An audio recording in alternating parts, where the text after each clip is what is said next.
Did you ever hear? I asked quietly, flipping through the worn pages of my astronomy book, that early scientists once believed there were oceans on the moon. Mum stirred under the sheets, her pale arms tangled in tubing that pulsed with dull machine light. Of course, she said with a faint smile. The moon seems too lonely not to have oceans. What a shame they never found any, I said. Those dark plains. They named them Maria, thought they were seas. She smiled wider. How sweet. All that way up there. And they still thought to name them after me. I grinned. They never found water, though. Maybe, she said, her voice almost playful. They just didn't look hard enough. Even lying there, tethered to her of lines and monitors, my mother's laugh could still warm a room. No matter how much pain she was in, no matter how scared she must have been, that laugh still sounded like light cutting through fog. We'd been coming back to this same hospital room for nearly 2 years. Sometimes there was another patient, sometimes not. But always, it was her laughter that kept both of us afloat. Cancer. Such an ordinary word for something so vicious. Medicine does that, hides monsters under paperwork. Malignant, metastatic, terminal. Words that sounded sterile until you watched them devour someone you love. But when she laughed, none of it mattered. For a few seconds, we weren't trapped in a hospital. She wasn't sick, I wasn't grieving, we were home again, sunlight pouring through the kitchen windows. And she was young and invincible. Cancer had taken nearly everything, but it couldn't steal that sound. How are we feeling today, Dr. Bradshaw asked as he stepped inside. He came by less and less now. We all knew this was the last stay. Just splendid, Doc, Mum said, propping herself higher. Still up for a dance tonight if you've got the stamina. Though you'll need my son's blessing first. He's terribly protective since his father passed. I put on a mock serious face. What are your intentions toward my mother, Doctor? He chuckled. Pure as winter snow. But I might have to take a rain check. These knees aren't what they used to be. Mum tapped her bare scalp. Them well match, she said, and he laughed softly. Still, I saw the heaviness in his eyes, the kind you only get from knowing more than you can say. His gaze drifted to the little idol ID placed on the nightstand. It was a soapstone carving of a tree small enough to fit in my palm, with 4 human faces etched into the bark. One smiled toward Mum, one grimaced toward the door, and the remaining 2 seemed to be quietly weeping. It made people uneasy, that thing. It was too human, too alive. Even I could only look at it for a few seconds before wanting to turn away. It had come from a dusty box in my grandmother's attic, a box full of strange trinkets, charms, and journals. Mum's side of the family was always surrounded by whispers, odd fortunes, bizarre tragedies, unexplained deaths. My grandmother especially, either truly gifted or truly mad. Maybe both. I didn't know why I brought the little stone tree here, except that after I did, Mum seemed a little stronger for a while. Maybe coincidence. Maybe something else. I was thinking about that box when Dr. Bradshaw asked me to step into the hallway. His tone was kind, but I already knew what was coming.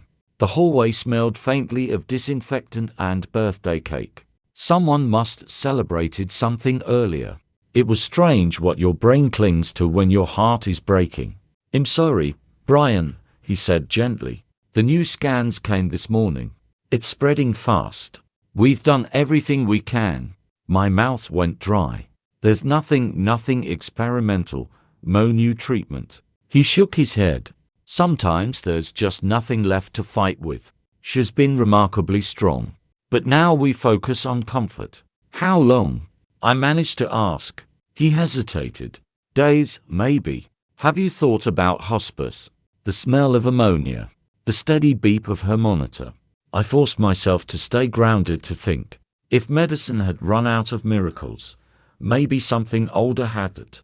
I thought about that attic box, about the strange book inside it, filled with symbols and instructions written in my grandmother's shaky hand. "No hospice," I said finally. "I want to take her home." The doctor nodded. "Well, prepare her medication. She deserves peace, Brian. You've done all you can." But he was wrong. I had done everything not yet. Mom's house sat 10 miles out of town, surrounded by woods and an old creek. I took her home on a warm, windy March afternoon. That night, while she slept, I began to work. If death was coming for her, I'd build a maze it could never solve. The red notebook from the attic had instructions. Running water was the first defense. Salt was the next. I traced every door and window frame with it, then poured a continuous circle around the entire property. The book warned that even the wind could break the barrier, so it had to be redrawn daily. I did it twice a day. Then came the carvings. For 6 days, I scratched and etched strange patterns into walls, floors, and even the trees outside. Halfway through, crawling beneath the floorboards to inscribe symbols on the underside of the house, I realized how absurd it all looked, a grown man scrawling runes like a madman. But desperation is its own logic.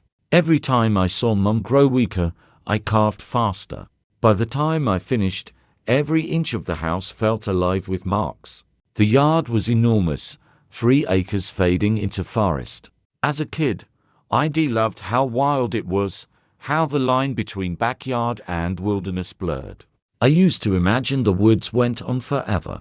Now, I just wanted them to stay out. When the carvings were done, the book said to bury protective charms. I opened the attic box again. Inside were tiny idols, wood, iron, bone, each uglier and colder than the last. Their shapes hurt to look at, like faces half formed in a nightmare. The attic itself was freezing, but not from the wind. It felt inhabited. Still, I couldn't bring the box downstairs. Instinct told me it belonged up there. Using a compass, I placed the charms around the property in perfect directions: north, south, east, west, each one buried in mud by trembling hands. When I finished, I went back inside to complete the last step. A candle waited in the bottom of the box, yellowed, brittle, and reeking of rot. The moment I lit it, its flame burned a dark red-brown. No warmth came from it, only a chill, and the smell rancid, like sun-baked sewage. I gagged, shut the dining room doors, and left it burning. When I went to check on Mum, she was awake, smiling faintly. "Do you remember when you ran away?" she asked. Her voice was soft, but her eyes, those bright blue eyes, still burned like lanterns.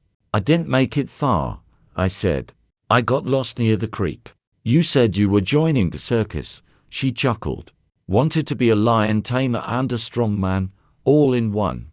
"Yeah," I said, laughing. "I had ambition." Her smile faded as she gazed out the window.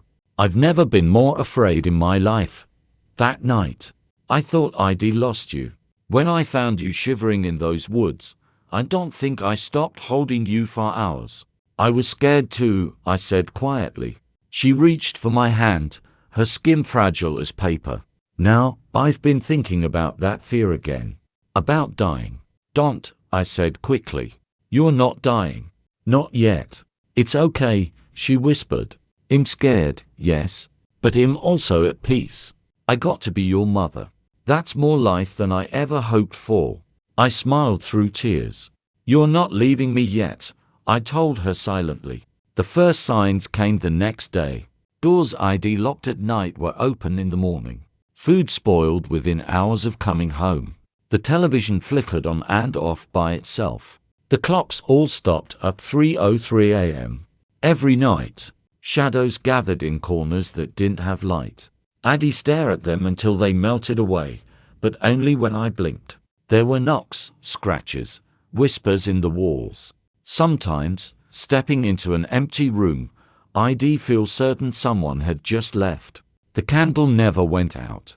The wax melted but never diminished. The smell invaded every corner of the house. A week passed.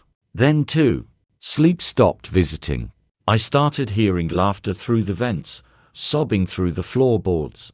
Once, while showering, something slammed against the bathroom door hard enough to bend the hinges. I covered every mirror. The reflections had started smiling back at me when I didn't. Mum was fading fast, forgetting my name, calling me by my father's. Sometimes she just stared at the ceiling for hours. Her body was barely holding on, but she was still breathing, and as long as she breathed, I kept the candle burning. By the 4th week, the noises became constant. I couldn't close doors anymore. They'd swing open violently the second I turned away. Something clawed inside the walls. Something heavy walked above us at night. The air grew colder each day, my breath visible even at noon. Then, on the 33rd night, I woke to silence. Mum's bed was empty. I ran through the hall and froze. The dining room door was open. She stood there in her nightgown, frail and trembling, her hands hovering over the candle. Its flame extinguished. "Mum," I whispered. "What are you doing?" She didn't answer. Her eyes were closed. She was sleepwalking. I touched her shoulder. "Wake up, Mum." Her eyes snapped open, glassy and confused. "Where am I?" "You're okay," I said. "You were dreaming." "I dreamed of stars," she murmured. So many stars, she began to shake violently. The air turned glacial, biting into my lungs. Every sound vanished. Then the scratching returned louder, deeper, all around us. Something shattered a window down the hall. Heavy footsteps, fast. The air itself seemed to darken. "Brian," she whispered, clutching me. Before I could answer, a shadow unfolded in the corner of the room, tall, human-shaped, but wrong. It lunged forward, faster than thought. My mother vanished into it. "No!" I screamed, grabbing at the dissolving shape, but it was like mist made of oil, cold and slick and impossible to hold. I thought of her smile that night she found me in the woods, that beacon of love. I held on to that memory and reached into the darkness, closing my hand around the last thread of shadow. "You can't have her," I hissed. Something yanked back, fierce and endless, trying to tear me apart. I didn't let go. The world froze. My vision blurred. I felt myself pulled through something vast and cold, then nothing. When I woke, I was lying on soft grass beneath the sky overflowing with stars. The air was cool and clean. A road stretched ahead, cutting through the forest. Overhead, the aurora rippled like waves of color. The moon hung close enough to touch. "You are stubborn," said a voice behind me. A dark shape stepped from the trees, tall, draped in light. Stars glimmered across its form, constellations sliding over its surface like water. At its heart burned a single bright point, the North Star. "Give her back," I said. "I can't," the figure replied, its voice like wind through leaves. "Her time came long ago. You only delayed it." "It's not fair," I said. "She didn't get enough time." "Nothing about life is fair," it said, "but it is balanced. Each of you has your span. At the end, there is a road, and I walk it beside you." "Where does it go?" "I don't know," it said simply. "I only know the way. I won't let you take her." The creature regarded me in silence. "Your mother was kind. Wherever she goes, she'll have peace. But you clung to her suffering. You stretched her life beyond its thread. Not for her sake, but for yours." I had no answer. "By holding me off, you drew attention from things far worse than I am," it continued. "Old hungers. Things that would have devoured even her memory." I thought of the scratching, the laughter, the smell. "Is she safe now?" I asked. "She will not walk alone," the figure said. "None of you do." "Please," I whispered. "Let me see her one last time." The stars within the shape flickered softly. Then it was gone. "Brian." I turned. My mother was standing on the road, healthy and radiant, as she had looked decades ago. "Isn't this a beautiful dream?" she asked, gazing up at the night sky. "Yeah," I said, voice trembling. "Beautiful." She smiled. "Don't cry, sweetheart. You'll wake up soon. I'll see you then." "Okay," I said. He'll see you." Behind her, another figure appeared, a man with moss green eyes and hair as red as mine. My father. He took her hand. "She won't walk alone," he told me. "Please," I said, "take care of her. Don't let the darkness touch her." He squeezed my shoulder. "If the devil himself waits on this road, hell step aside." I believed him. "I love you," I said. "Both of you." They smiled, turned, and began walking down the road together, beneath the endless stars. I woke up at the dining room table, the extinguished candle in front of me. The house was silent. No scratching, no whispers. Just peace. Weeks have passed since then. I've been restoring the house, erasing the carvings, cleaning away the salt. Some nights I walk to the edge of the woods and stare up at the sky. Out here, the stars look endless, like a sea of light. I think about my parents. I wonder where their road led, if they ever stopped walking, if they ever found the oceans we never did.